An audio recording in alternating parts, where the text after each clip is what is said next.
Thank you for joining us. Our sign language interpreter is William Silla. Now, President Uhuru Kenyatta this evening made a number of changes in his government that saw the appointment of a new chief of the Kenya Defence Forces. Let us now take a look at the people who will lead some of the major institutions in his government. Come on and join me right here. And of course, we start with Samson Mwaveve, who is, I think, the man of the moment. He's Lieutenant General Samson J. Mwaveve. He has been promoted to take up Julius Karangi's position. He is promoted to be General, the Chief of the Kenya Defence Forces designate. Of course, he's still an appointee. Let's take a look at the next person. That is Lieutenant General Joseph K. Kasaon.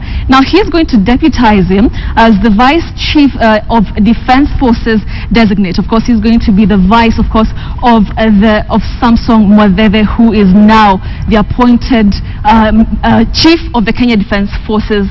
Let's now take a look at another appointment here. Major General Leonard M. Ngodi has been promoted to Lieutenant General, and he's also been appointed to the Kenya Army Commander, and of course he is designate. Those are some of the appointments. Moving on to this familiar face, Eugene Wamalwa has been nominated as the Cabinet Secretary for Water and Irrigation Services. Many have said that he was out in the cold for so long since he was a Justice Minister in the Kibaki regime, but now he is back in that newly created Ministry of Water and Irrigation Services. Moving on to this lady here, Dr. Monica Juma.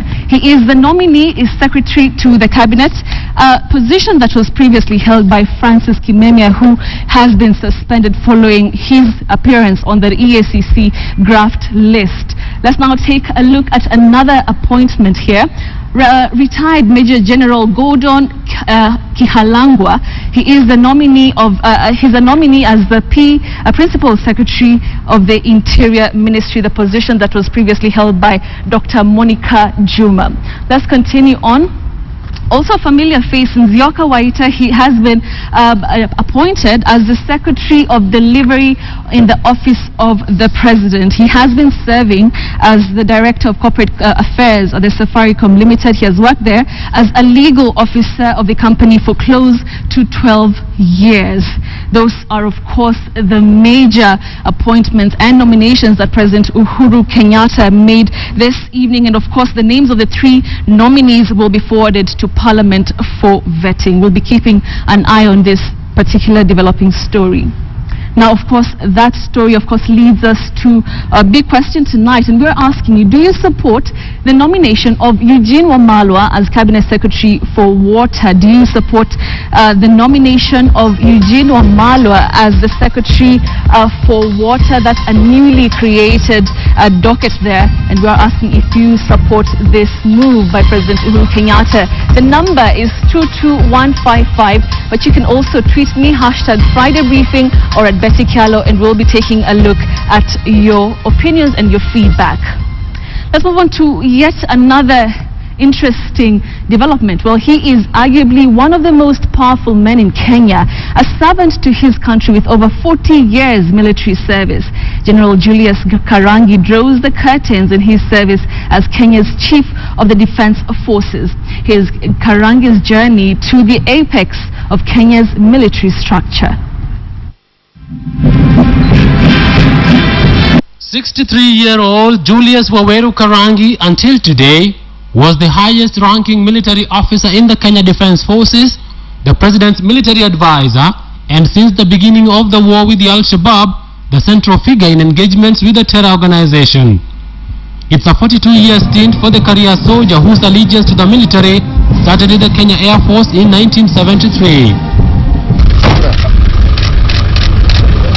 Karangi was qualified as a flight navigator and posted to the flying wing of the Air Force in October 1975, and 2 decades later, he was promoted to the post of Commander of the Kenya Air Force at Moi Air Base, and held several other posts within the forces before being appointed as the first ever Chief of the Kenya Defence Forces on 13th July 2011. He will go down in history as the man who led Kenya into its first war on a foreign nation, when in October 2011, the KDF forces entered war-torn Somalia in a bid to restore order to a nation that has known no peace for over 2 decades. In fact, it was the Westgate Mall attack that was to bring into full focus the real power Karangi had come to wield in Kenya's security structure. He almost totally overshadowed the Defense Cabinet Secretary Rachel Omamo. The embarrassing accusations of looting against the KDF in the Westgate Mall would slowly inspire a pullback from the public limelight on Karangi's side. Karangi is considered a close confidant of the president's and arguably the most powerful public figure in Kenya outside the presidency. Karangi's profile stood out mainly because he took over from Jeremiah Kianga, the then Chief of General Staff, who stayed mainly in the background and whose tenure passed quietly. Now, KTN Friday Briefing. Embattled leader of majority Adan Duale has finally got people in his corner. A section of leaders from northern Kenya have come out to show their support for Adan Duale, terming calls for his resignation as misinformed. However, this is not the first time Duale has found himself in a precarious situation. KTN's Catherine Omanto with the details. To our colleagues who announced that they know or they are going to expose networks of terrorism, that they are taking too long. They are taking far too long, and we hope that they don't think that Kenyans will forget or that they can take us for a ride. If anything, they should all step aside until they give us the full lists of these people. A day after a section of leaders from the Jubilee Alliance party called for the resignation of National Assembly's leader of majority Adan Duale, leaders from northern Kenya have come out to throw their weight behind the embattled leader. The statement by a section of TNA leader led by one chairman, Honorable Johnston Sakaja, was unfortunate, uncalled for and irresponsible, and had political overtones with no relation at all to the fight against terrorism. 14 days ago, Adan Duale promised to release the names of suspected terrorists in northern Kenya within 30 days. What angered most Kenyans is that if Duale and other northern Kenya leaders know about the terrorists, why wait 30 days? Kama alikuwa angejua, si angekuja kusema kabla watu kuwawa. Kwa hivyo mimi ningesema yeye pia angetake site, angesonga, angeenda nje ya bunge ndio atuletee hizo majina. However, these leaders sought to clarify the situation. Lists can be generated, and this team had gone round boldly to speak about Al-Shabaab. Boldly and encourage the local communities to bring in lists. And even if we got them, we were not going to share with anyone. You know where the right places to take these lists are. Adan Duale cannot really be remembered for making much of a political impact while he was under the Coalition for Democracy and Reforms. He seemed a little muffled while he was there. It was only when he moved to the Jubilee Alliance just before the elections that he found his voice, his very asset that seems to be landing him in very sticky situations over the past 2 years. You know, you are the chairman of a party in or through a boardroom, but I am saying he has risen to be one of the most powerful politicians, not just in northern Kenya, but the entire country.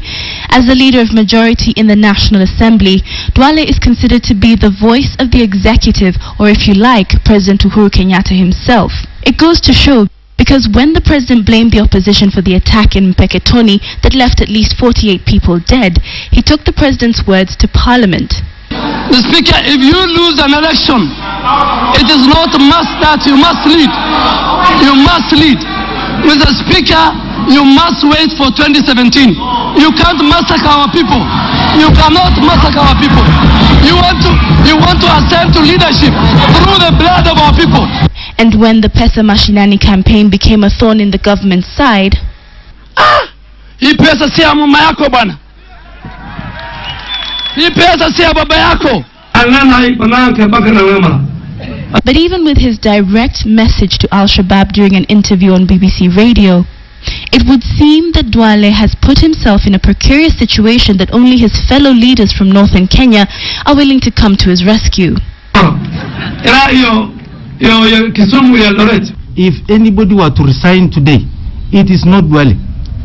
We need to support him. It is Sakaja who should resign for providing a defensive attitude in our country in this very difficult moment. Duale has categorically stated that the list of terror sympathizers is not his own and that he is relying on locals from northern Kenya to submit the names, and because of that, he will not step aside. Catherine Omwando, KTN. Let's go back to our top story and get some insights regarding the newly appointed Chief of the Kenya Defence Forces, Lieutenant General Samson Mwadheve, and what Karangi's exit means for this particular institution. Well, Simiu Werunga, who runs the Africa Center for Research, Security Research, now joins me from our City Center studio. Thank you very much, Simiu, for joining us on Friday Briefing tonight. Maybe we could start, why has the National Security Council that advises the President on such appointments chosen Lieutenant Mwadheve as the man fit for this particular job? Well, apart from him having served as the Vice Chief of the Kenya Defence Forces. I think one, there's been a tradition in our military where something that is not in law, but we've been having a robin round sort of change of guard. So when the head of Air Force was appointed to be in charge of the Defense Forces, the next person after General Karangi should have been somebody from the Navy, and that is why I think General Mwadheve has been given that appointment. So and what? So I think ideally it follows that he's been a deputy for a very long time, and in terms of seniority and hierarchy in the military, he fitted that bill, and I think that's why he's been given that position. So what does he bring to the table in terms of experience? One, he's served in the military for a long time. Two, he has a lot of institutional memory because he's been holding that office for a very long time. And I think by virtue of his training and the fact that it is the turn for the Navy, not in law, but as a tradition, I think he brings on the table a lot of institutional understanding, institutional strategy, and basically the fact that he's been a deputy for a very long time. So he understands generally, although all generals understand what needs to be done, but I think because he was very close to the head of the Defense Forces, he brings a lot of experience and knowledge of what has been going on for a long time. So now he's taking the mantle from a man who served the service for 42 years. How does he compare to Julius Karangi? I think we don't have to compare them here because every general comes with his own style of leadership. What is important is that all of them have gone through very serious training both within and outside. All generals have a knack for going through very crucial and very important colleges, both in the US, in Britain, in China, in India. So they have a lot of knowledge that they bring on board. But we cannot compare. The military is not basically like politicians. Every general comes with his style of leadership, but we have a gender framework within which all of them must perform within the framework of what the Kenya Defense Forces has put in place. And let's talk about General Mwadheve's entry. What can you say is his top priorities, maybe 2 or 3 priorities that he's going to be dealing with as soon as he gets into office? I think one, he has to continue what we've seen General Karangi doing in terms of equipping and modernizing and professionalizing the military. What we can see that General Karangi did is actually he placed the Kenyan military in its rightful place. He has fairly equipped our military. He's fairly made it independent from unnecessary and uncalled for political interference. And we seem to be doing a lot of change of in terms of training. And we find our military to be very strong now, to be very versatile. And the fact that he has brought a lot of, he has removed political interference within the framework of the workings of the military. That is what General Mwadheve should be doing. Number 2, I think General Mwadheve must look at how there's been a relationship between our military and the other national security organs. If, for example, we didn't have a lot of good relations between the military and the police, for example, he needs to create a system where both arms of government or organs must work together. And then lastly, I think he has something to do with our deployment in Somalia. There's been a lot of noise around that engagement in Somalia. He needs to continue confirming and affirming the fact that we're in Somalia because of our geopolitical interests and our national security. So those three things, I think General Madede will have to deal with them as he settles in his new position. Simiyu, maybe finally, Karangi was quite a powerful figure during his tenure. In most instances, he actually seemed to overshadow the Defense Cabinet Secretary. What is it that you've said that every general will have their specific type of leadership, but are there things or characteristics that Madede could learn or take from Karangi? Now, I think as an individual, General Karangi had his own personal relationships with the leadership, political leadership of this country. So that makes the difference. Madede comes in purely as an appointee to the position of KDF. I think that is one thing that there's a major difference. If you create personal relationship with the political leadership of your country, that it gives you a lot of leeway to make decisions that basically the political leadership will follow. That is the difference that we may see between the leadership of General Karangi and General Madede. But I think another thing that I forgot that will be in the intro, and I'm speaking this from a very nationalistic perspective, is that as General Karangi leaves, we seem to see the new appointments that are not skewed, that are not following probably the Constitution, and this is something that might create some debate, where the current appointments are not fitting into regional balance, they are not fitting into equitable distribution of positions, and probably as the new Chief of Defense Staff, he might have to grapple with this and see how he can deal with the issue, because basically what we've heard from today, I don't think it fits into what the Constitution expects us to do. But this is basically just for us to know that is important, that even as we change guard, we must be alive to the fact that the Constitution speaks ABCD. All right. Thank you very much, Simiyu Werunga, who runs the Africa Center for Security Research. Well, moving on, 3 members of parliament from the disbanded National Assembly's Public Accounts Committee were today interviewed by detectives from the Anti-Corruption Commission. The commission was probing graft allegations surrounding a parliamentary inquiry into a confidential expenditure worth 2.8 billion shillings in the office of the president. The committee was dissolved after members traded accusations that suspended Principal Secretary for Defense Muteri Ringo bribed members to have his name removed from a parliamentary report on the scandal. Patrick Amimo has more. Kesses MP James Bett made a date with the detectives at the Anti-Corruption Commission. The other MPs interviewed included Nyatikes Omondi Anyanga and Ijaras Ahmed Abbas. Detectives are keen to get to the bottom of allegations that members of the National Assembly's Public Accounts Committee received a kickback of 1.5 million shillings each from suspended Defense Principal Secretary Muteri Ringo. It is alleged this was to influence the final report that probably 2.8 billion shillings confidential expenditure by the Office of the President in 2012-2013 financial year. It is alleged then internal Principal Secretary Muteri Ringo, as an accounting officer, sanctioned irregular withdrawals that were deposited in a secret National Bank of Kenya account in the run-up to the 2013 general elections. Anyanga and Abbas were still being interviewed by detectives, but James Bett, whose interrogation had been completed, responded to bribery claims. No, the disbandment of our committees has nothing to do with any political connotation.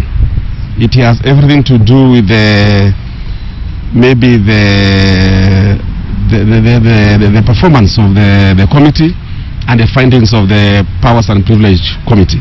Ababu Namwamba, who chaired the disbanded committee, his deputy Cecily Mbarire, Nakuru Town West MP Samuel Arama, and Kareke Mbiuki earlier in the week appeared before the commission to share information over the scam.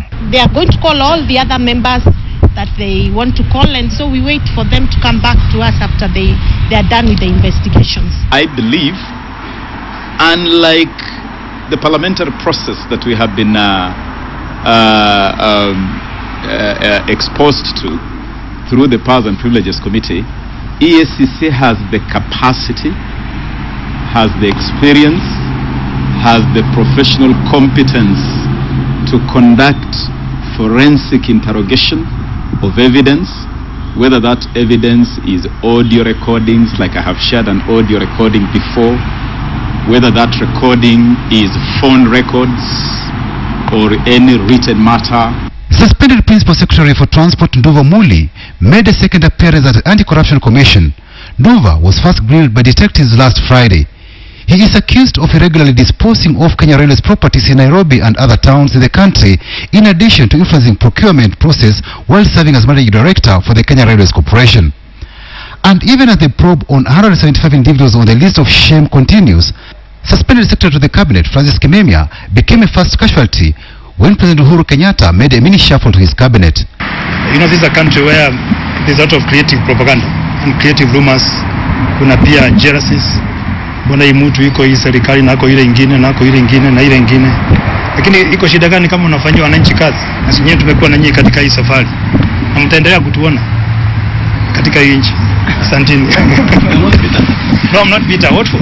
Ambassador Monica Juma, who has been serving as Defense Principal Secretary, has now been nominated for the position of Secretary to the Cabinet, replacing Francis Kimemia.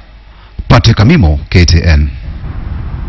Let's now move to across our borders. Unrest has spread to Johannesburg in South Africa following what has been days of intense xenophobic attacks. On Thursday, South African President Jacob Zuma spoke against the attacks, and it was hoped his address would lower temperatures in the port city of Durban.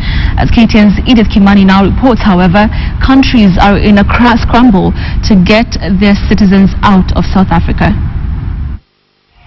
Outside the South African embassy in Zimbabwe, freedom songs rise to thicken the quiet air. These protesters, energized, steady, and heavily guarded, are letting their placards do the talking. Stop xenophobia in South Africa, reads one of the cards. In South Africa, the pleas from Harare have been largely ignored. Confusion, heavy police presence, and scars of conflict punctuate the towns. Trouble began in February when a Somali national was attacked by two South Africans.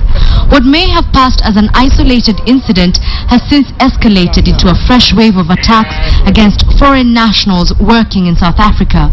Up and detected. People have been talking about this. I mean, one man said to me, no, the feeling is foreigners must go. If they don't go by December, there'll be a bloodbath. Now, people have been talking about this for months. Why have the police not been proactive? The police are now dealing with an influx of foreigners seeking refuge at their stations. But there are not enough police stations for all these people. For the last few days, an estimated 1,500 people have gathered at this makeshift camp for food, a place to sleep, and mostly safety. For some of them, this is the second time they find themselves in this situation. In 2008, xenophobic attacks in South Africa claimed 62 lives. 5 people, including 2 South Africans, have already died from this attack, and the South African government is on an appeal mission. No amount of frustration or anger can ever justify the attacks on foreign nationals and the looting of their shops. We condemn the violence in the strongest possible terms. However, even that appeal from the head of state, coupled with an anti-xenophobia march in Durban, have done little to help matters. Already, African nations including Malawi, Zimbabwe, and even Kenya have said they are prepared to repatriate their citizens. All whilst the rest of the continent calls for the end of the attacks. Edith Kimani, KTN. So we have seen how dire and unfortunate the situation down there is. Let's now speak to a Kenyan who lives and works in Durban, which is the epicenter of all the trouble, to paint for us a picture of what the state of affairs is. Tamasha Maliti, who works for an NGO that is helping victims of the attack, now joins me by way of Skype. Tamasha, thank you very much for joining us on Friday Briefing. For a start, what is the situation on the ground? Right now, the situation is quite tense. I think a lot of black foreigners especially are not feeling safe. A lot of them are not able to open their businesses. They don't know what's going to happen. the next day. Many people are just really like being cautious and keeping indoors. Yeah. People who have lived in South Africa, but right now they've been told leave. Where will they go? They've known South Africa to be their home. What is happening to these people? Yeah, I mean, like you rightly said before, a lot of them have been displaced. So right now, the situation is dire. So people just they don't know where to go. A lot of them have tried to get shelter within the city. Good well-wishers, NGOs, churches have tried to provide safe houses for them. But you know, that's like a short-term solution. So what the long-term solution is, actually we don't know. Talking about solutions, yesterday President Jacob Zuma made a call to stop the violence, but today Johannesburg erupted. Is the government thinking of a more elaborate strategy to stop the violence? Would you know? Look, to be honest, we just had like the strong condemning of what's going on, of the xenophobic attacks. But and in Durban especially, there's been a stronger police presence. So you know that's good. But in terms of a more concrete plan on what the government is or the city is going to do, we've not had anything as far as I know. Thank you very much. Tamasha Maliti, who's a Kenyan citizen living and working in Durban, which of course was the epicenter, or is actually the epicenter of the xenophobic attacks, giving us those details of what is happening down there. Well, we are going to take a short commercial break, but when we come back we have plenty more. But let me leave you with our big question tonight. We are asking you, do you support the nomination of Eugene Wamalwa as a cabinet secretary in the Ministry of Water? That's the big question tonight, and of course I'm seeing quite a number of responses. We'll be taking a look at that once we come back from the commercial break. We take that break right now and we'll be back in a short while. And welcome back to KTN Friday Briefing. It's that moment that I think we're all waiting for. 11-year-old Luca Berdadi introduced himself a little bit earlier, and I want him to reintroduce himself just in case you didn't get what he does and who he is. You want to do it again? All right. All right, there you go. My name is Luca Berardi. I am 11 years old. I am a singer, a songwriter, an actor, and a CEO of an organization which creates awareness for endangered wildlife. You know, I'm so blown away by your confidence. You're such a calm gentleman, I must say. Thank you. But you're also so confident. Where did you get it from? 11-year-olds don't speak like you. Well, it all started when I was 3 years old. Okay. That was the first time that I went on the stage. 3 years? 3 years old. Wow. What were you doing on stage? It was actually a school play. Main character, Mowgli in the Jungle. I like that one. So you went on stage, were you playing a part? Yes, I was playing the part, and I was actually very confident. Wow, I can imagine. From 3 years to now you're 11, that's 8 years of building the confidence, right? Yeah. Alright, so I want him to perform a song that I watched on YouTube and I was taken aback. Would you do the honors? All right. We Are the World by Michael Jackson, but right now a special rendition by Luca Berdadi. Take it away. Berardi.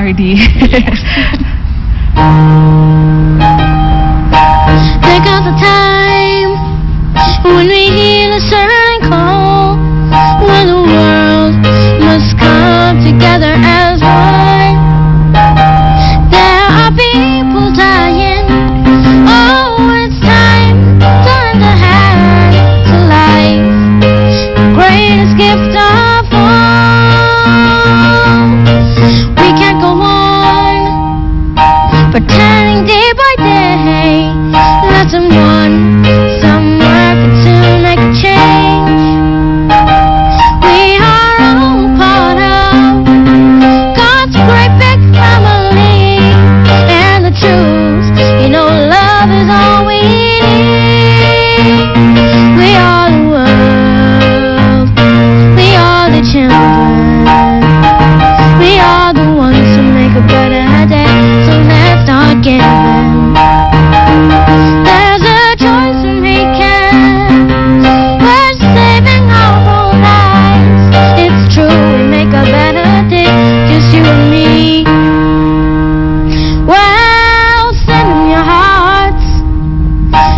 know that someone cares, and their lives will be stronger and free. It's God has shown us by turning soul to bread, and so we all must lend a helping hand. We are the world, we are the children, we are the ones who make a brighter day. So let's start giving. There's a choice we're making, we're saving our whole lives. It's true, we'll make a better day, just you and me. We are the world, we are the children, we are the ones that make a better day. So let's start giving. Yes,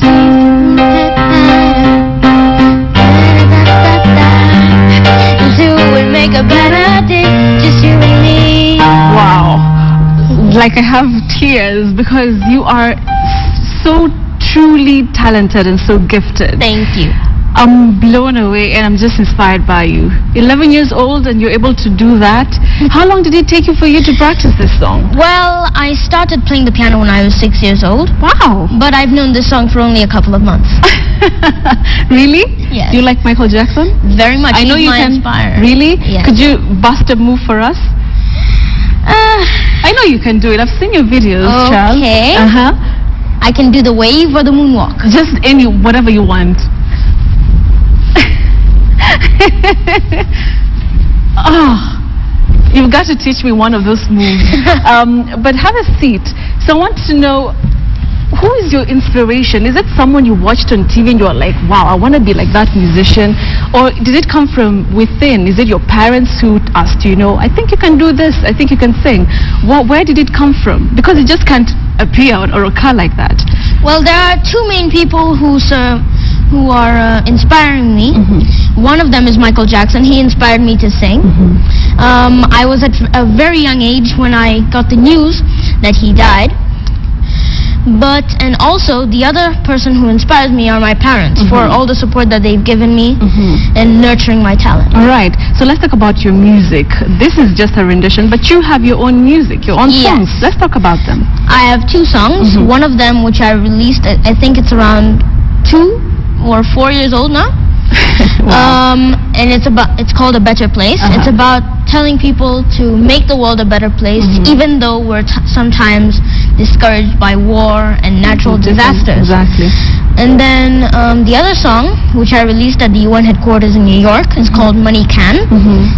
It's basically teaching children to save money and putting it in the banks so that they can nurture their dreams. Wow. And you are a CEO of a company that it takes pride in conserving wildlife. Yes. Where did that come from?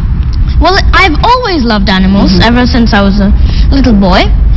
And it was ever since then that I got to know the news that most of these animals were disappearing, getting extinct. The elephants? Yes. The white rhino, Yeah.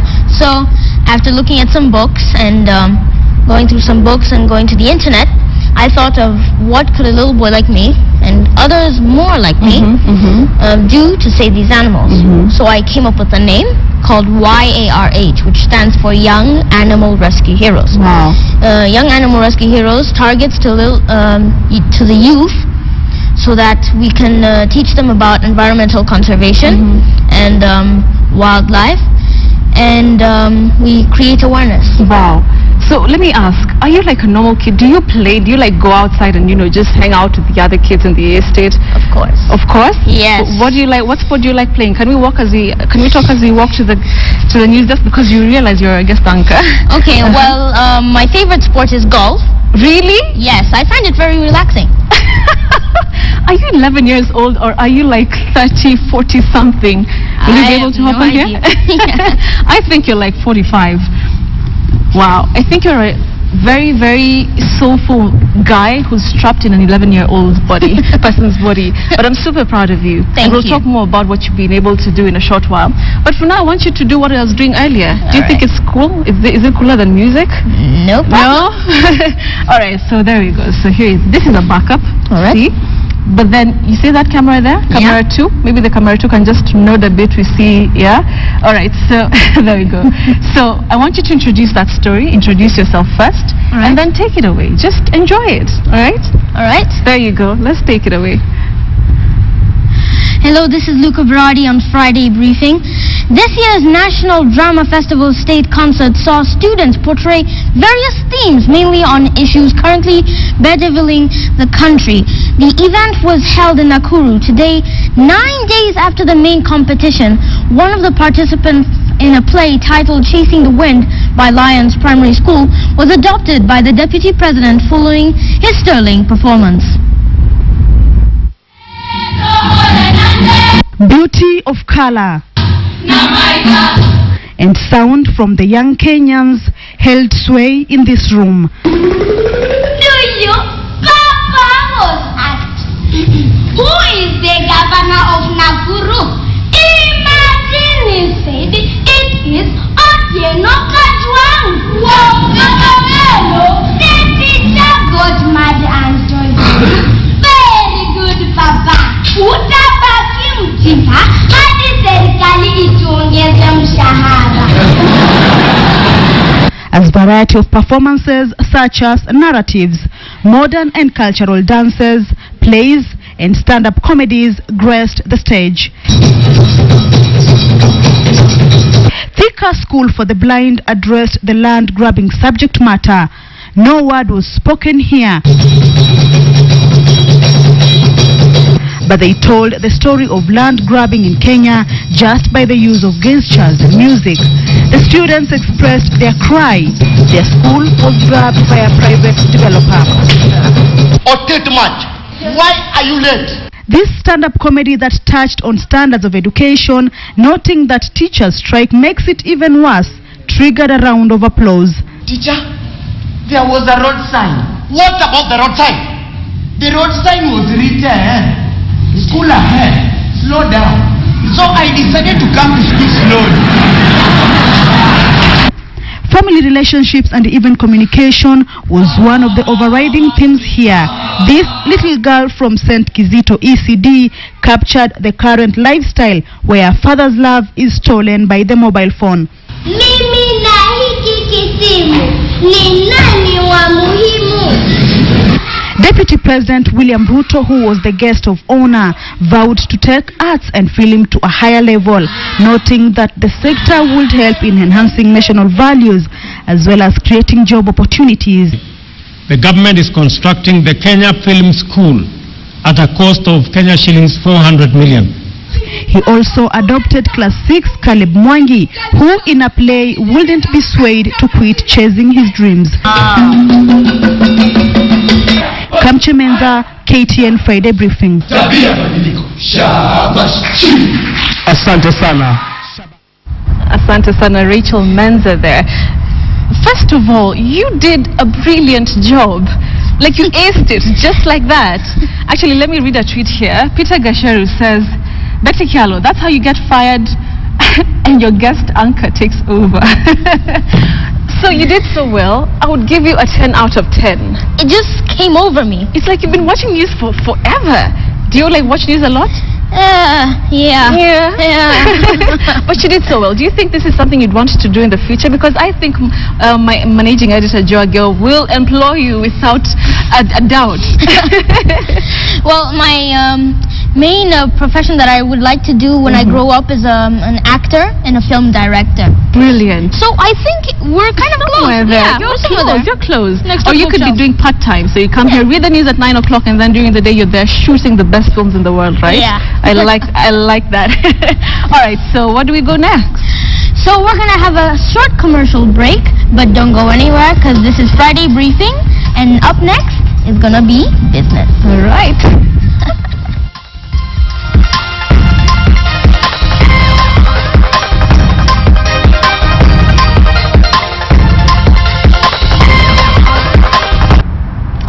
Welcome back. Time for business, but we'll get back to Luca in a short while.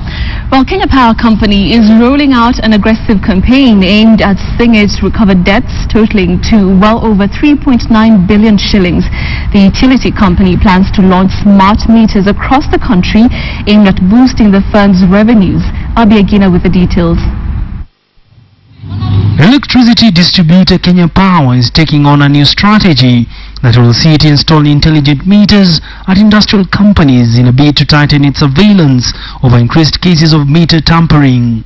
Outdoor metering is that metering that will be put up above the last pole before the cable that serves the customer, so that nobody can access that particular meter, and we can access it when we want to. However, there will be a provision for the customer to know his consumption.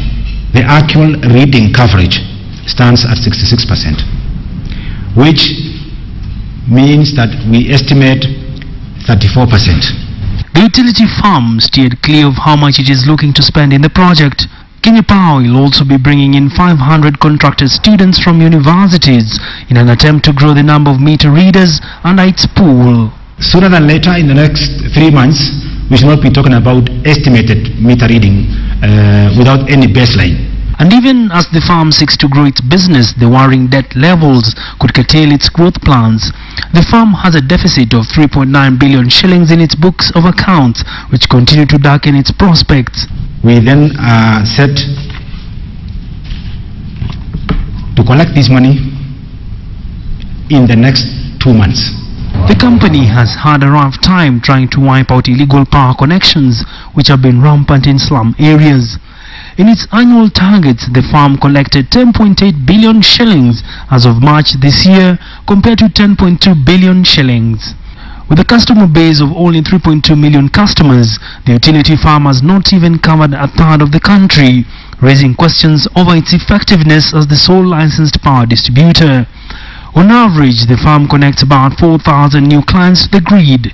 The company, which has had a full start in its prepaid meter installation project, is contemplating on focusing in upmarket areas. We will encourage our domestic customers to move to be more prepaid than postpaid, and that is what we want to do to be able to save resources. The firm has only managed to install 925,000 prepaid meters in 2.5 years. The company is now squarely banking on improved internal controls through setting up a meter control center that will be able to monitor consumption per customer.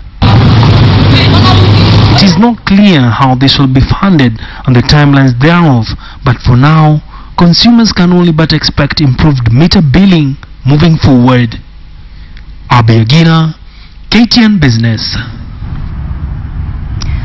The issuance of the country's inaugural sovereign Eurobond last year elevated Kenya's status internationally. The profile got an extra bump after UK-listed logistics firm Atlas cross-listed its shares on the Nairobi Security Exchange in a bid to tap the emerging opportunities in the region. And now the London Stock Exchange has come calling. The UK exchange is seeking to create linkages with its Kenyan peers to facilitate mutually beneficially dual listing opportunities in Nairobi and London. The plan should see UK firms tap into the growth story in Kenya and get a foothold into the regional market while allowing Kenyan firms a chance to raise their profile and access larger pools of the fans in the UK. What we aim to do is to create greater, closer ties and collaboration, in particular in areas of policy, regulation, and indeed in terms of bringing direct capital to Nairobi. The London Stock Exchange currently has 120 African companies listed on the exchange with a combined market capitalization of about $260 billion. There are lots of opportunities for those companies to come and list here in Kenya, particularly given the integration plans, the regional plans that are happening here. We're crucially aware of the need for capital, and we see the dual listing opportunity as a great way of bringing capital into Kenya for much needed projects, and also encouraging more domestic investment into listed Kenyan companies. But we see another simple role, which is preparing these companies to go there. So whatever actions they need to take in advance of listings, we would be and are actually prepared to undertake those services. The view to opening up the space to really look at the roadmap for the transformation of Nairobi into an international financial center, and really looking at the modalities and opportunities for dual listing between Nairobi on the Nairobi Securities Exchange as well as the London Stock Exchange, really to broaden the access to capital for companies across Eastern Africa, not just within Kenya, but also importantly to broaden the opportunities and spectrum for investors operating out of London to gain better access and exposure to investment opportunities within Eastern Africa.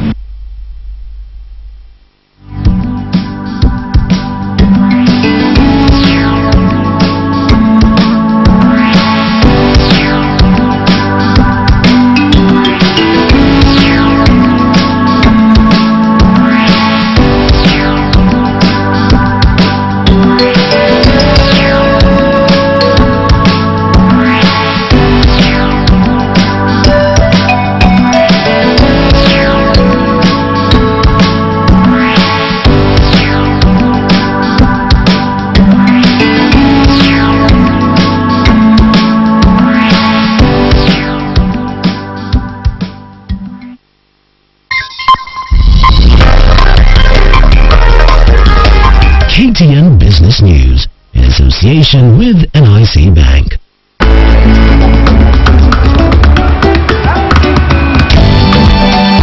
You see a little boy who wanted to save lives. We saw the owner of a fleet of ambulances. NIC Bank, because every story has a beginning.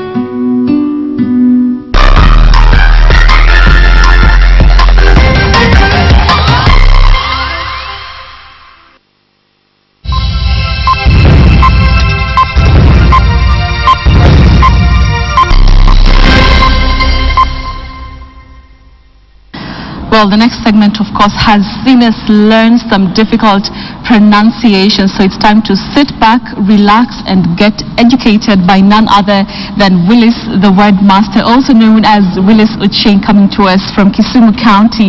Willis, it's great to see you this Friday. How are you doing? I'm doing good, Betty. How are you doing?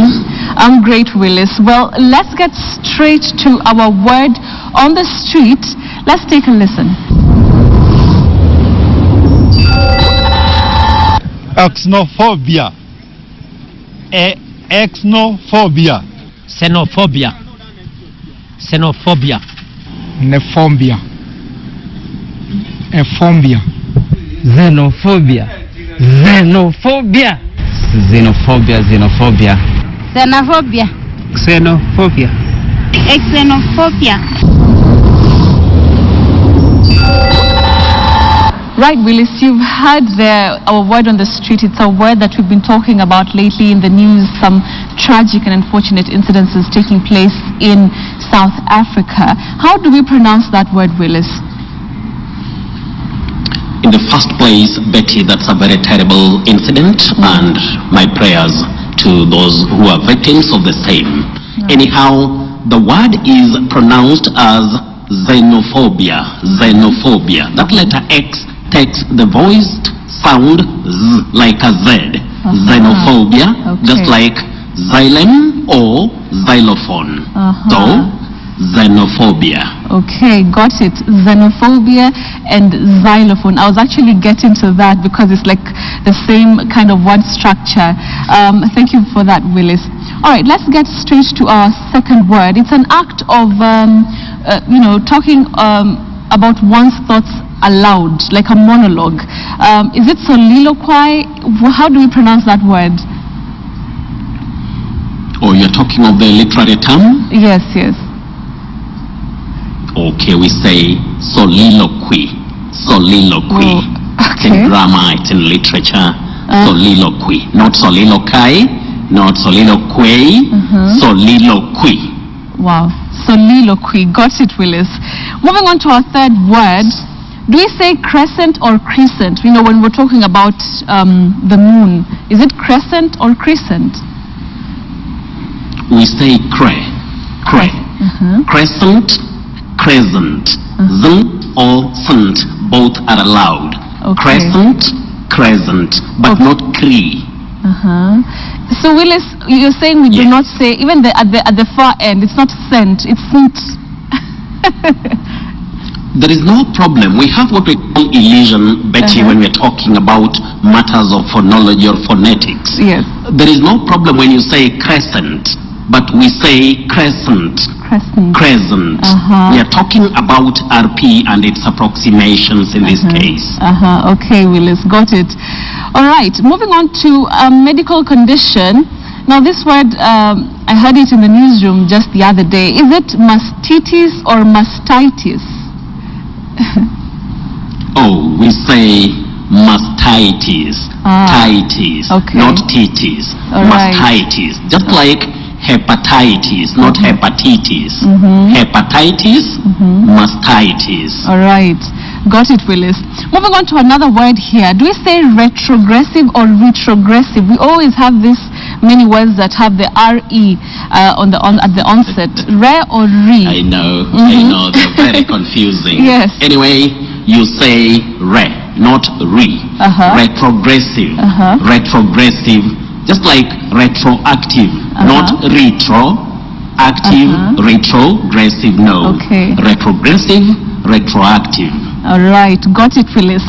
Now this word, I got a few primary school children who were asking about this particular animal, tortoise, as they know it. And when I told them that it's not tortoise, they were quite shocked. Willis, please, educate them. I'm sure they're watching. Well, it's not their mistake. And this one, I'm sure even certain professors or scholars for that matter will also say tortoise, because that is what they acquired innocently from school or from their environment and all that. So many people locally tend to say tortoise, but the correct or acceptable pronunciation of that word, Betty, is tortoise. Tortoise. I'm sure they're so shocked because, finally they thought, because they were not thinking I'm right. So it's tortoise. Got it? I know. What about this other one? Zebra or zebra? That animal has two acceptable pronunciations, Betty. I remember Davis and Lewis, what I know many people say Lewis, it's Lewis. So Davis, Lewis also asked me about that very animal, and the point is we have two acceptable pronunciations. You can say zebra as per the spelling, you can also say zebra. Zebra and zebra both are acceptable. All right, but it's not tortoise, but tortoise. Tortoise, not tortoise. All right, tortoise, like Willis, the word master says. All right, let's quickly move on to another word. When you want to mean until now, is it hitherto? Is that how we pronounce that word, Willis? Well, we have a primary stress. A primary stress at the end or at the terminal part. That is the final syllable. To. So you say hitherto, hitherto. Just like jamboree, not jamboree. Jamboree. Hitherto, not hitherto. All right, got it. Moving on to this word, do we say righteous or righteous? Righteous, righteous, not righteous. And some people also mistake the word to be righteous. You say righteous, that is it. All right, just like Christian, right? A few weeks we talked about Christian and not Christian. Yes. Right? But we say Christianity. Christian, Christianity. All right, got it. I'm a good student, Willis. I hope you can see that. All right, moving on. But you're wonderful. Yes. Well, thank you. Okay, Willis. So let's move on to the next word. It's our feedback question from Amina in Mombasa. Do we say reservation or reservation? There we go. The RE pops up again. Which is which? I know. Anyway, you can tell Amina Swale and the other lovers of good or acceptable pronunciations that we say reservation, reservation. All The right. verb is reserve, but the noun is reservation. Okay. Just like we talk of preserve and preservation. All right, Willis, got it. So it's reservation, but reserve. All right. Yes. All right, let's now move on to our final word, which of course is your surprise word. I know. Well, Betty, many people pronounce the past tense of say as said. Yes. Said. You must be hearing a lot of that. Yes. Said. He said. Yes. But we have the pronunciation as said. Said. He said, not said. Just like we always talk of says, but not says. So the verb is say, then saying, says, and said. I know, it's a surprise. Eh? That's a surprise, Willis. I mean, said sounds like, you know, the correct one because we're used to it, but said is the correct one. Said, says. All right. Willis, thank you very much for tonight's Mind Your Language lesson. Always a pleasure having you on the show. You're welcome, and it's my pleasure. So next week, same place. Same place. As usual. Willis and Shane there from Kisumu County, of course, giving us those difficult pronunciations like righteous. Of course, here on Friday Briefing.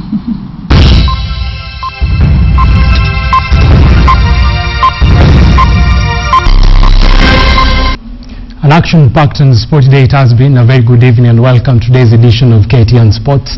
My name is Moses Wahisi. Starting us off, Mau Region's Alfred Bakach clocked 23 minutes and 30 seconds to win the boys' 8 kilometers race during today's Brookside National Secondary School's first-term games at Nakuru High School.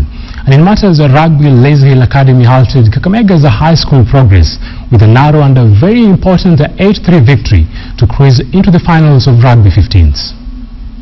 Kenya's Secondary School Sports Association highlights in association with Brookside Dairies. Brookside, nurturing sporting talent and academics. Kakamega High School failed to sparkle against the Ongata Rongai-based Laser Hill School, who are the Metropolitan champions. Kelvin Rukwako was the first to touch down for Laser Hill before Ida Ochieng ensured the resulted conversion kick aided them with an 8-0 lead. Ayub Makuto replied for the losers with a penalty that ended the tie 8-3, which eliminated Kakamega from the championships. Laser Hill will take Maseno School in the finals tomorrow morning, a side that won against Kangaroo Boys from Highlands at 25-13 in the second semi-final match. In basketball, Maseno School secured a final slot after registering a narrow 49-41 victory in a seesaw encounter against Kapenguria Boys. Maseno will be up against Metropolitan champions Upper Hill in the finals. Girls basketball defending champions Shimba Hills cruised past Mabera Girls from Lake Region 96-13 to save a date into the finals against St. Bridget's of Nzoia. St. Bridget's had dismissed Metropolitan Parklands of 57-50 in a tough semi-final clash. And to matters of the track, Mau Region's Alfred Bakach recorded a 23 minutes, 30 seconds winner of the boys' 8 kilometers race. Andrew Lorot finished second, clocking 23 minutes, 40.4 seconds ahead of Ronix Kipruto of Elgeo Marakwet of Mau Region. In the girls' 6 kilometers cross-country championships, Valentine Mateko of Nzoia Region won in 20 minutes, 18.8 seconds ahead of Evelyn Chelangat of Mau. The Brookside National Secondary School's first-term games at Nakuru High School will continue tomorrow morning.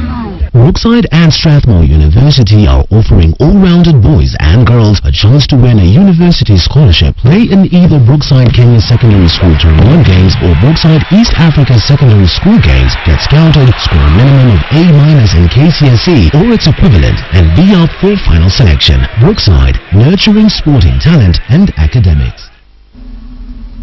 Arsenal Football Club fans aged between 6 and 16 years got a chance to learn to play the Arsenal way after they got the football skills from Arsenal FC coaches who conducted a football clinic today at the Parklands Sports Club in Nairobi. The two-day coaching clinic saw youngsters from Nairobi and Mombasa take part. Robinson Okenye with the details.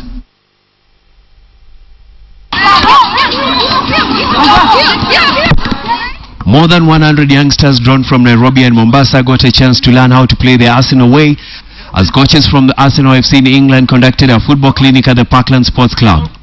With football being the most followed sport in the country, the coaches from the defending FA champions are hoping to impart skills to the youngsters that will help them in their future development. Great talent out in Africa. It's a very good athlete, so hopefully they'll learn a lot from our coaches and to learn how to play the way that we do at Arsenal. That will help them improve as players.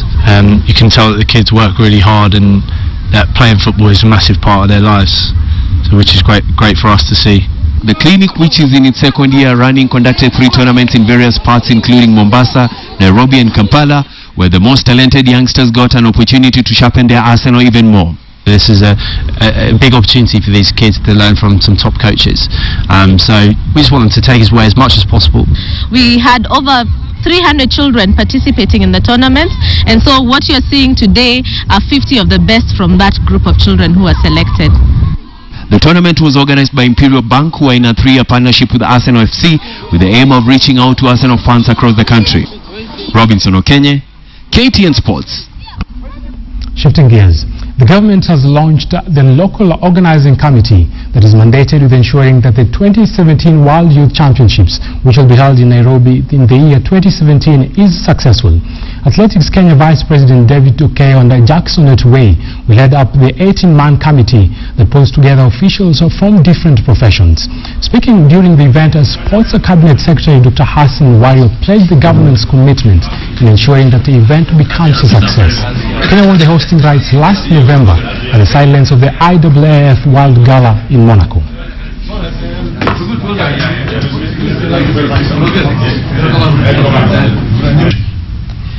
We expect over 2,000 athletes and officials from 150 countries to participate in this event. And some of them, most of them, it will be their first time ever in Africa, first time ever in Kenya.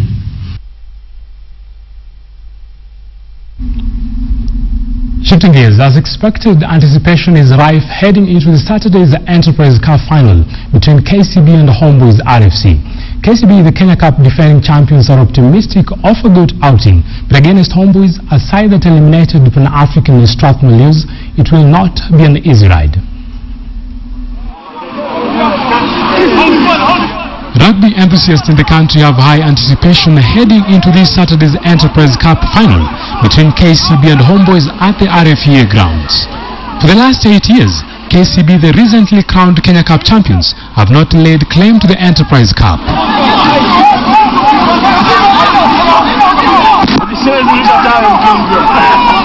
After securing the league title, the Bankers eliminated Impala in last weekend's semi-final tie and are bagging on to clinch another maiden trophy this season. The assignment will, however, not be an easy one. They face Homeboys RFC, a side which is in the Enterprise Cup final for the first time in the history of the Cup. The DJs got to the final at the expense of Pan-African Strathmore Leos in a tie that went into the extra time and narrowly winning that match 15-13 after 100 minutes of the play.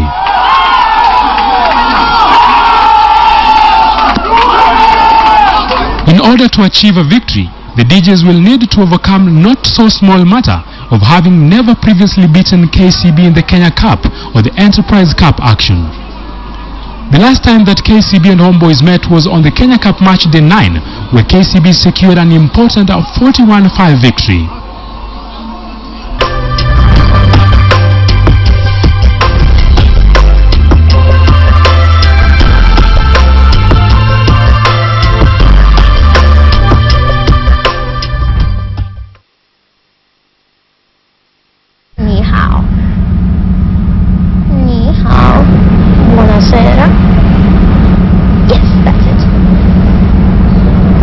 And welcome back to Friday Briefing. As you can see, we're back with Luca. I can see so many of your responses about how he fared on reading the news. You did pretty well. Thank you very much. Yeah? Alright, so before we get to his 6th language, he can actually speak 6 languages. Can you imagine that? I can only do like 3. All right, so we'll get back to that in a short while. Right now, let's have a review of our big question tonight. And if you remember, we had asked you, do you support the nomination of Eugene Wamalwa as the Cabinet Secretary in the newly created Water Ministry? That was our big question tonight. And you can see there how you polled. 60% say yes, they indeed support that particular nomination, and 40% say no. But of course, we wait to see how Parliament will vet Eugene Wamalwa and the other nominees. Well, this has been Friday Briefing. Let's get back to our guest anchor, who's super brilliant and super talented. Thank you. All right, so let me ask. Tomorrow you have a very big event coming up. Yes. Want to talk about that? As I was saying before, there's a YRH, and tomorrow we're having a workshop in Dandora slums, and we're going to have a lot of fun. There will be snacks for everyone, and we'll be talking about wildlife conservation and environmental conservation and etc. Am I invited? Yes. All right. Everyone is invited. Everyone is invited tomorrow. What time? Starts from 9 going to around 4. And the kids are actually invited, yes. right? Actually, you want to see more of the kids, right? Yeah. Great. So before we leave, we don't have much time, but I want you to, what do you want to say? Goodbye or good night or good morning or good evening in this? First of all, tell us how many languages you can speak. Okay, let's see. There's English, there's Italian, there's French, there's German. Did I say French? Did you say Italian? You did say, yeah. All right, let's do it again. Okay, English, Italian, French, German, and now I'm learning also Mandarin. Okay, wow. Mandarin, German, and French, I'm learning them. Wow, brilliant. Do you know Meru? Only one word. What is it? Muga. Muga. Muga mono. You say muga mono, right? Yeah. All right, what about in French? Okay, so there's good evening, guten Abend, German, bonsoir, French, buonasera, Italian, and since I forgot how to say good evening in Chinese, I'll just say ni hao. Ni hao. All right, it's been amazing having you on the show, Luca. And trust me, you're gonna come back. None of my guest anchors usually come back. I don't let them, but you have to come back. All right? All right. But go on and be a good boy. Respect your parents, and of course, don't let anything come between you and what you want to achieve. All right? I will make High sure five on that. I'm Betty Callo. And I'm Luca Berardi. And this has been Friday Briefing. All right, have a lovely weekend.